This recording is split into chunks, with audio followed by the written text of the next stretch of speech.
sans entrer dans un scénario à la George Orwell, mais quand même, imaginons que la France soit sans diesel. Une France où le diesel est interdit, comme il l'est d'ailleurs dans certaines villes du Japon. Que fait dans ce cas-là la France?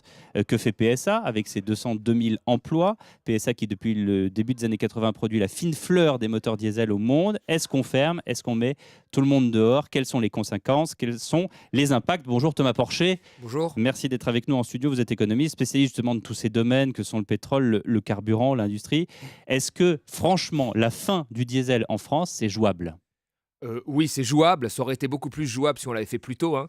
Faut voir que, on a vu année après année augmenter les achats de voitures diesel. Par exemple, en 90, on n'achetait que 33 de voitures diesel. En 2000, 50 En 2008, 78 Là, on est encore, malgré toute la mauvaise publicité du diesel, à 67 d'achats de voitures diesel l'année dernière. Donc ça aurait été plus simple de faire marche arrière dans les années 90, moins douloureux pour le consommateur, qu'aujourd'hui où on a une société qui est quasiment entièrement, très dieselisée. Beaucoup plus en tous les cas que dans les années 90.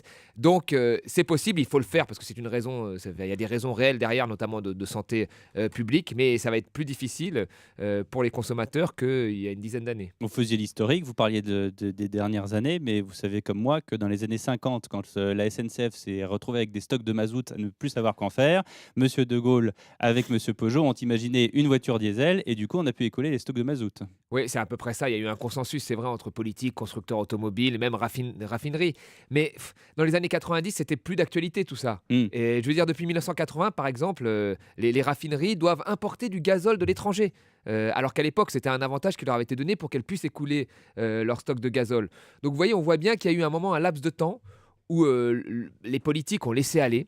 Alors, je ne sais pas pourquoi, peut-être qu'il y avait du lobby de la part des constructeurs automobiles qui faisaient des retours sur investissement de leurs voitures diesel. Et aujourd'hui, on est dans une situation où c'est très nocif pour la santé. Les constructeurs automobiles n'ont pas assez innové, n'ont pas été dans des voitures plus Mais ça a citadines. été un choix. Ça a été un choix, c'est qu'ils ont eu un avantage comparatif à un moment. Ils se sont restés là-dedans, alors qu'ils n'avaient peut-être pas eu ça, ils auraient peut-être innové, ça aurait peut-être été pas plus mal.